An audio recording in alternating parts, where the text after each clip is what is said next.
The clinic smelled faintly of antiseptic and lavender, a strange but not unpleasant mix that added a sense of calm to the sterile environment. I sat on the examination table, swinging my legs absently as I waited for Dr. Ethan Reed. It was a routine checkup, nothing special, but I couldn't deny the faint buzz of anticipation that crept up my spine. I'd been to this clinic a few times before, but had never met Dr. Reed. His reputation preceded him: warm, professional, and attentive to his patients. When the door finally swung open, revealing a man in his mid-30s with sharp features softened by kind eyes, I understood the reputation immediately. "Hi, I'm Dr. Reed," he said with a warm smile, his voice smooth yet grounding. "You must be Nathan." I nodded, returning the smile as he glanced down at his clipboard. His dark curls framed his face, and there was an understated confidence in the way he moved. For a moment, I wondered if he was aware of the magnetic energy he carried, or if it was just something others noticed. He asked the usual questions, his pen moving quickly but methodically across the page. I answered them, feeling the rhythm of the conversation settle into something easy. Then he set the clipboard aside and rolled up his sleeves. A small action, but one that revealed toned forearms that I found myself staring at for a second too long. "All right," he said, breaking me out of my thoughts. "Let's take a look at that shoulder." The request was innocuous, but I froze. The tattoo. I hadn't thought about it until now, a design etched into my skin during a wild moment of spontaneity years ago. The tattoo itself wasn't offensive, just deeply personal, but showing it to anyone always felt like bearing a piece of my soul. I hesitated, and his gaze softened. "Is everything okay?" he asked, his tone gentle. "It's fine," I said, tugging at the hem of my shirt. There's a tattoo." His eyebrows lifted slightly, but he didn't look surprised. "That's okay," he said with a reassuring smile. "I'll only take a quick look. No judgment, I promise." Taking a breath, I pulled the fabric over my head, exposing the intricate design on my shoulder. His reaction was subtle, but I caught the flicker of intrigue in his eyes as he studied it. He leaned in closer, the scent of cedarwood and something faintly citrusy surrounding me. "This is incredible work," he said after a moment. "What's the story behind it?" His question was earnest, not invasive, and it caught me off guard. People usually glanced at the tattoo and moved on, but Ethan seemed genuinely interested. The proximity between us felt charged, though I wasn't sure if it was his intent or my imagination running wild. "It's complicated," I said finally, my voice quieter than I intended. "A reminder of something I didn't want to forget." Ethan nodded, his gaze lingering on the tattoo before meeting mine. "Sometimes the things we carry on our skin hold the deepest meanings," he said softly. The words hit me harder than they should have, and for a moment I forgot where we were. His hand brushed against my shoulder, light and clinical, but the warmth of his touch lingered longer than it should have. My pulse quickened, though I tried to play it off. "Does it ever hurt?" he asked, his thumb brushing lightly over the edge of the ink. The question seemed innocent, but the way he said it made my breath catch. "No," I said, my voice catching slightly. "Not anymore." Our eyes met, and for a second, the air between us felt heavy, as if something unspoken passed between us. Ethan pulled back, his expression unreadable, but the moment lingered, refusing to dissolve into the background. "Let's finish up," he said after a beat, his voice steady again. But the tension remained, unacknowledged yet palpable. And as the appointment continued, I couldn't shake the feeling that something had shifted, something neither of us was ready to confront just yet. The rest of the appointment went on uneventfully, or at least that's what I tried to convince myself. Dr. Reed's voice was as calm and measured as ever as he went through the standard checks, but I couldn't help noticing how his fingers lingered for just a moment longer than necessary when he took my pulse or adjusted my position for the blood pressure cuff. Maybe I was imagining it. Maybe I wasn't. The tattoo hadn't come up again, but its presence felt like a third party in the room. Every time his eyes flickered toward my shoulder, I could feel the weight of his gaze, though he never said a word about it. By the time the appointment ended, I felt as though I'd run a marathon, every nerve in my body buzzing with an energy I couldn't explain. "You're all set," he said, his tone as easy as ever as he handed me a printout of some routine health tips. "If you have any concerns or need a follow-up, don't hesitate to call." "Thanks, Doctor. Reed," I said, standing up and grabbing my shirt. As I pulled it over my head, I caught his eyes lingering for just a second too long. Or maybe I was imagining that, too. "Take care, Nathan," he said, his smile warm but slightly guarded now. I left the clinic feeling like I'd left a piece of myself behind, my mind spinning as I replayed every glance, every touch, every subtle shift in his expression. It wasn't supposed to feel like this. He was my doctor. This was a professional interaction. But the charged undercurrent between us was impossible to ignore. The days that followed were a blur of restless energy. I kept telling myself to forget about it, that whatever I thought I'd felt in that room was one-sided, a figment of my overactive imagination. But the memory of his touch, his words, his eyes, they lingered, refusing to let me move on. It wasn't until a week later that I heard from him again. I was at home, scrolling mindlessly through my phone, when an email notification popped up. The subject line read, "Follow-up question." I opened it, my heart pounding. "Hi, Nathan. I hope this email finds you well. I was reviewing your file and realized I forgot to ask a follow-up question about your tattoo. If you're comfortable sharing, I'd be interested to know more about its significance.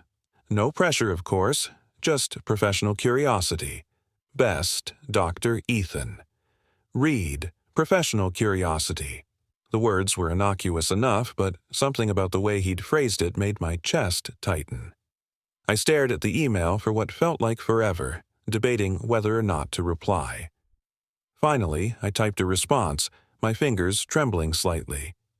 "Hi, Dr. Reed. Thanks for reaching out. The tattoo, it's a long story, but it represents a turning point in my life. A reminder of strength, I guess." Nathan, I hit send before I could overthink it. His reply came faster than I expected. "Strength. That's a powerful message to carry with you. Would you ever consider sharing the story behind it? I understand if it's too personal." There it was again, that careful, almost tentative curiosity. Part of me wanted to ignore the email, to let the conversation end there. But another part of me, the part that hadn't stopped thinking about him since that appointment, found itself typing a response before I could stop myself. Maybe sometime. It's not an easy story to tell, but maybe. It wasn't long after that exchange that I found myself back at the clinic, this time under the pretense of addressing a minor ache in my shoulder. I told myself it was legitimate, that I wasn't just looking for an excuse to see him again. But as I sat in the waiting room, my heart racing, I knew that wasn't entirely true. When he walked into the room this time, his expression shifted ever so slightly. Surprise, maybe, or something else I couldn't quite place. "Nathan," he said, his smile soft. "Good to see you again. What brings you in today?" I explained the ache, though the words felt hollow even as I said them. He listened intently, his eyes focused on me in that way that made me feel like the only person in the world. When he moved closer to examine my shoulder, his touch was as steady and professional as ever, but there was a tension in the air now that hadn't been there before. "You're still keeping that tattoo a secret, huh?" he asked lightly, his fingers brushing against the ink. "Some secrets are worth keeping," I said, my voice barely above a whisper. His hand stilled for just a moment, his eyes meeting mine. "And some are worth sharing," he said quietly. The words hung between us, charged and heavy. Neither of us moved, the air around us thick with unspoken tension. Finally, he stepped back, his professional demeanor slipping back into place like a mask. "I'll write up a recommendation for some physical therapy," he said, his voice calm but tight. It should help with the ache." "Thanks," I said, my heart still pounding. As I left the clinic, I couldn't shake the feeling that we'd just crossed an invisible line, one that couldn't be uncrossed. The emails resumed after that, each one slightly more personal than the last. At first, they were simple follow-ups about my shoulder, but they quickly turned into something else. Questions about my life, my interests, my thoughts on everything from books to music. I answered them all, unable to resist the pull of the connection we were building, even as I knew it was dangerous. And then, one evening, an email came that was different. "I can't stop thinking about that tattoo. About you. This probably isn't appropriate, and I understand if you don't want to reply. But I had to say it." I read the words over and over, my chest tightening with a mix of fear and excitement. This was it, the moment where everything shifted. And as I stared at the screen, my fingers hovering over the keyboard, I realized I didn't want to turn back. The email hung on my screen, its words radiating a heat I couldn't ignore. I read it again, every line pulling at a part of me I'd tried to bury. "I can't stop thinking about that tattoo. About you."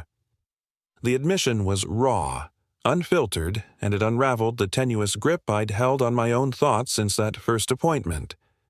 My fingers trembled as I typed a reply, erasing it and retyping it more times than I could count. Finally, I settled on something simple. "I can't stop thinking about you either." I hit send before I could second-guess myself, my heart pounding in my chest.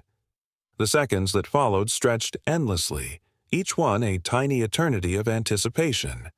And then his reply arrived. "Can we talk? In person?" It was a simple request, but it carried the weight of everything unspoken between us. I hesitated, my mind racing through all the reasons why this was a bad idea. But despite every warning sign flashing in my head, I found myself typing back. Yes. The clinic after hours was a different world. The fluorescent lights were dimmed, the usual bustling energy replaced by a quiet stillness. When I arrived, Ethan, no longer Dr. Reed in this context, was waiting for me at the front desk. He looked different, less composed somehow. His usually confident demeanor was tinged with something raw and uncertain. "Hey," he said softly, his voice breaking the silence. "Hey," I replied, my own voice shaky. He gestured toward one of the smaller consultation rooms, and I followed him inside, the door clicking shut behind us. The room felt smaller than I remembered, the walls closing in as the tension between us grew.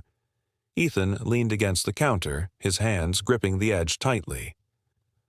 "I shouldn't have sent that email," he said finally, his gaze fixed on the floor. "It was unprofessional, and "Ethan," I interrupted, stepping closer. "You don't have to apologize." He looked up then, his eyes searching mine. "But I should. Whatever this is, it's not supposed to happen." "I know," I said, my voice barely above a whisper. "But it is." The admission hung in the air, heavy and undeniable. He exhaled sharply, running a hand through his hair as if trying to steady himself. "I haven't been able to stop thinking about you," he admitted, his voice raw. "Since that first appointment. That tattoo, the way you looked at me, I can't get it out of my head." My breath caught, the vulnerability in his words hitting me like a tidal wave. "You're not the only one," I said, stepping even closer. "I've been trying to ignore it, but you can't," he finished for me, his voice low. I shook my head, the space between us shrinking with every heartbeat. I can't." For a moment we just stood there, the silence between us crackling with unspoken tension. And then, as if some invisible barrier had finally shattered, he reached for me. His hands were on my face, his touch tentative but electric, and when his lips met mine, it was as if the entire world fell away. The kiss was slow at first, almost cautious, but it didn't take long for the intensity to build. His hands slid to my waist, pulling me closer as my fingers tangled in his hair. The heat between us was undeniable, a force neither of us could resist. Every touch, every kiss, Every whispered breath was a release of everything we'd been holding back. "You're incredible," he murmured against my lips, his voice thick with emotion. "I've wanted this for so long." "So have I," I admitted, my own voice trembling. He pulled back just enough to look at me, his eyes searching mine.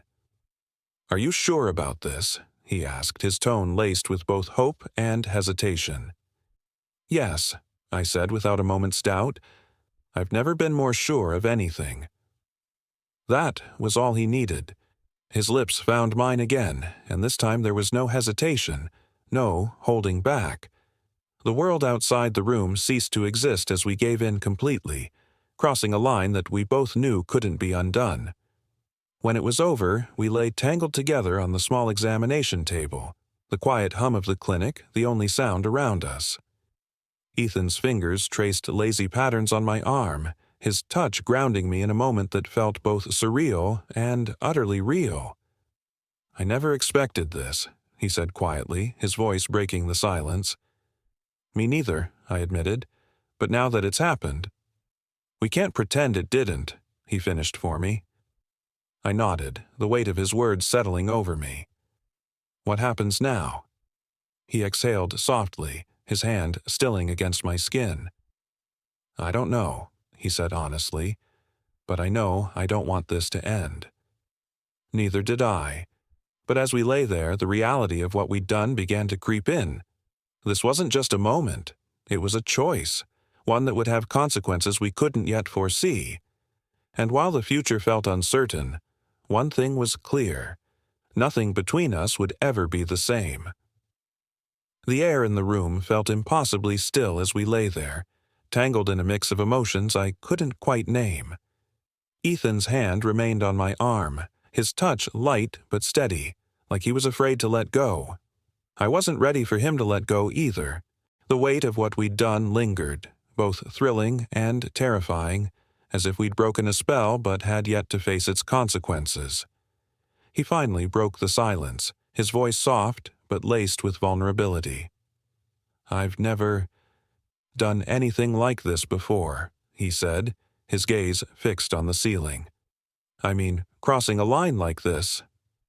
I turned my head to look at him, studying the way his jaw tensed, the way his fingers absent-mindedly traced patterns on my skin. "Neither have I," I admitted. "But it doesn't feel wrong." His eyes met mine, and for a moment, the tension in his face eased. "It doesn't," he said, almost as if he were surprised by his own admission. "That's what scares me." I wanted to tell him not to be scared, that we could figure this out together, but the words felt too heavy, too premature. Instead, I reached for his hand, lacing my fingers with his. "You don't have to figure it all out tonight," I said quietly. He smiled faintly, squeezing my hand. "You're right, but I can't stop thinking about everything this changes." The words hit me harder than I expected, a reminder that our moment of connection didn't exist in a vacuum. There were boundaries we'd crossed, expectations we'd shattered, and a reality we'd have to face once we left the safety of this room. But for now, in this moment, I let myself hold on to him a little tighter. When we finally untangled ourselves and got dressed, the weight of the evening settled over us in a new way. Ethan leaned against the counter, his shirt wrinkled and his hair slightly disheveled, looking more human than I'd ever seen him. I stood by the door, unsure of what to say, of how to end a night that felt like both a beginning and an ending. "I don't want you to feel like this was a mistake," he said suddenly, his voice breaking the quiet. "I don't," I said quickly, meaning it more than I'd expected to. "Do you?" He shook his head, his gaze softening. "Number. But I don't know what happens next." "Maybe we don't have to figure that out right now," I said. "Maybe it's okay to just let this be what it is." His lips curved into a small, almost sad smile. "You make it sound so easy." "It's not," I admitted, "but nothing worth having ever is." He nodded, his expression thoughtful. "You're right. Again." The room fell silent, the weight of our shared understanding settling over us. Finally, he stepped closer, his hand brushing against mine. "Take care of yourself, Nathan," he said softly, his voice tinged with something I couldn't quite place. "You too," I replied, my throat tightening. And with that, I left, the door clicking softly behind me as I stepped out into the quiet night. The cool air hit me like a jolt, grounding me in a reality that felt both familiar and foreign. I walked home in a daze, replaying every moment, every word, every touch, as if trying to hold on to something that already felt like it was slipping away. The days that followed were a strange mix of longing and uncertainty. I kept expecting to hear from him, to see his name pop up on my phone, but the silence stretched on, heavy and unbroken. I told myself it was for the best, that we both needed space to process what had happened, but the ache of not knowing where we stood gnawed at me. And then, one evening, my phone buzzed with a message. "I've been thinking about you. Can we talk?" The words were simple, but they carried the weight of everything we hadn't said. My heart pounded as I typed a reply. "Yes, when and where?" We met at a small cafe on the edge of the city, the kind of place where no one paid much attention to the people around them. Ethan was already there when I arrived, sitting at a corner table with a cup of coffee in front of him. He looked up when I walked in, his expression a mixture of relief and nervousness. "Hi," he said, standing as I approached. "Hi," I replied, sliding into the seat across from him. For a moment, neither of us spoke, the silence between us heavy but not uncomfortable. Finally, he took a deep breath. "I'm sorry for not reaching out sooner," he said. "I just needed time to figure out what I wanted to say." "I understand," I said, though the words felt inadequate. "I've been thinking about it too." He nodded, his fingers fidgeting with the edge of his coffee cup. "What happened between us? It wasn't something I expected, but I don't regret it." "Neither do I," said quickly, my heart pounding. His gaze softened, and for the first time in days, I felt the tension in my chest ease. "I don't know where this leaves us," he admitted, "but I know I want to see you again, outside of the clinic, without the boundaries." His honesty took my breath away, and for a moment, all I could do was stare at him. Finally, I found my voice. "I want that too," I said, my own vulnerability surprising me. A small smile tugged at his lips, and the tension between us eased just a little. "Then maybe we don't have to figure everything out right now," he said. "Maybe we can just see where this goes." It wasn't a perfect solution, but it was enough. For now, it was enough. That night, as I walked home, the weight of uncertainty didn't feel as heavy as it had before. There were still questions, still doubts, but there was also hope. Hope for something new, something that felt impossibly fragile but achingly real. And for the first time in a long time, I let myself believe that maybe, just maybe, we could figure it out together. The weeks that followed were unlike anything I had ever experienced. Quiet moments stolen from the rest of the world, where it felt like Ethan and I existed in a space that was ours alone. We met in cafes, at parks, even once at a small art gallery where the dim lighting and hushed voices made it feel like we were the only two people there. Every encounter deepened the connection between us, peeling back layers of who we were and revealing something raw, something neither of us had expected to find. But with each moment of closeness, the weight of reality loomed larger.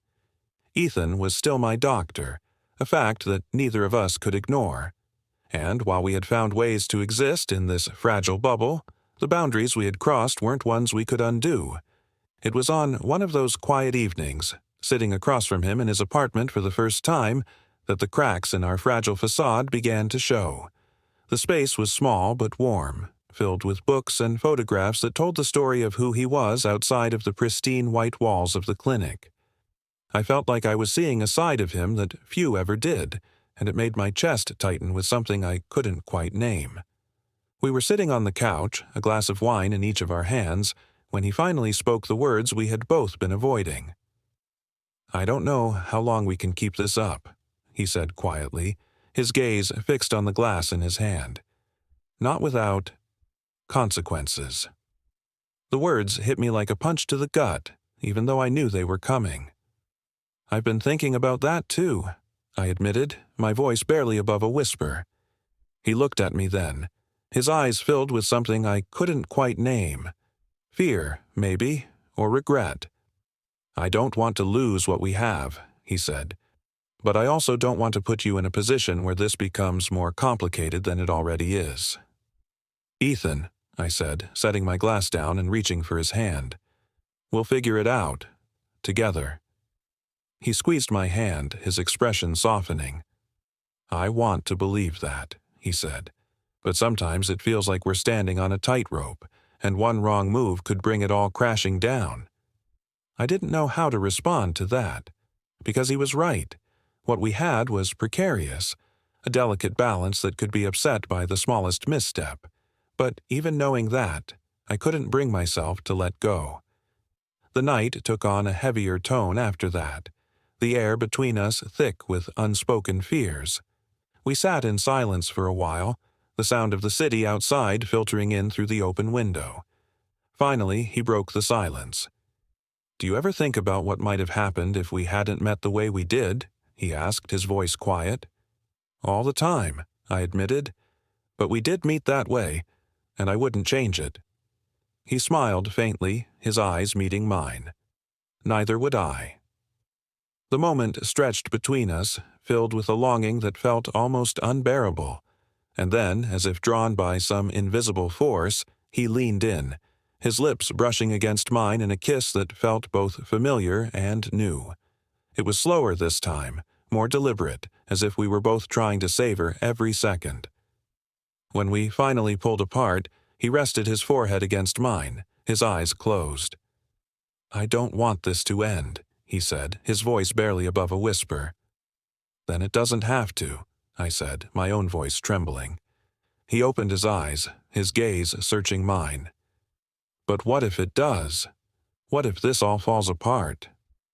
Then at least we'll know we tried, I said. At least we'll know we didn't let fear stop us. He nodded, his expression softening. You always know the right thing to say. I smiled, brushing a strand of hair from his forehead. That's because you make it easy. The weeks that followed were a strange mix of hope and uncertainty. We found ways to see each other, to carve out moments that felt like ours alone, but the reality of our situation loomed over us like a shadow. Every time we met, there was a part of me that wondered if it would be the last. It all came to a head one evening when I received an email from the clinic. It was a routine reminder about an upcoming appointment, but it felt like a stark reminder of the boundaries we had crossed. I stared at the screen for a long time, the weight of the situation settling over me like a heavy blanket. When I finally saw Ethan again, I couldn't keep the thoughts from spilling out. What happens if someone finds out? I asked, my voice shaking. What happens if this blows up in our faces? He sighed, running a hand through his hair. I don't know, he admitted, but I do know that I don't want to lose you. The honesty in his voice made my chest tighten. I don't want to lose you either, I said, but it's not sustainable, Ethan. We can't keep pretending like the rest of the world doesn't exist. I know, he said, his voice quiet, but I also know that I don't want to give this up. Not yet. The words hung between us, heavy with the weight of everything we weren't saying, and in that moment I realized that there were no easy answers, no perfect solutions. All we could do was hold on to what we had, for as long as we could. The final moments of that night felt bittersweet, a mix of longing and resignation that left me feeling both full and hollow at the same time. As I lay in bed later, staring at the ceiling, I couldn't help but wonder what the future held for us. But for now, I was willing to live in the uncertainty, to hold on to the fragile hope that somehow we could make it work. And as I drifted off to sleep, Ethan's words echoed in my mind. I don't want to lose you. Neither did I. And that was enough. For now, it was enough.